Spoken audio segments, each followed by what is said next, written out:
talked about four groups of people: useful idiots, true believers, opportunists, and cowards. And of course, the Yeah. useful idiots believe that what we're doing here is this is progressive, i.e., society is evolving, et cetera, et cetera. And the true believers believe America is a racist construct and has to be deconstructed. But the fact of the matter is, what you just shared is all this has happened before. It happened in China. Yeah, and it also happened in Germany.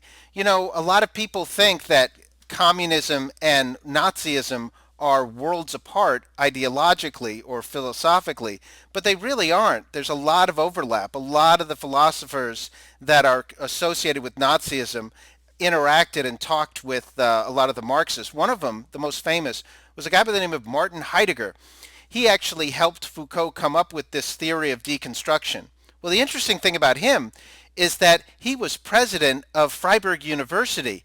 He got that job because he was appointed by Adolf Hitler.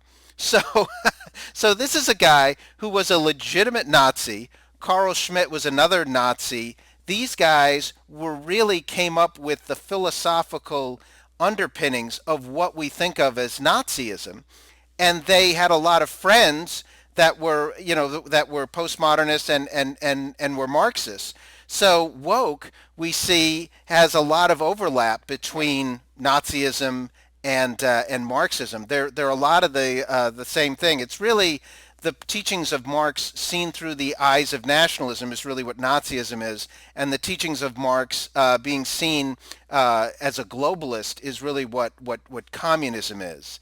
And he was, and Martin Heidegger was so in the know when it comes to the Nazis, that at the end of the war he was afraid that he was going to get executed during the Nuremberg trials, and he was able to avoid it by by rewriting some of his works and really kind of explaining away that what he had written he really hadn't written, and stuff like that.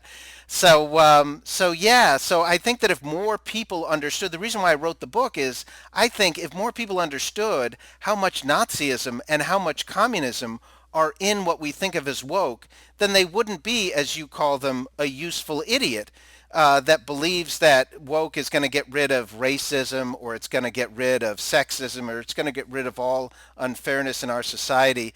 That's really not what it's about. It's really about destruction of the society, and understanding the history of woke and understanding the profiles of the people that helped create woke.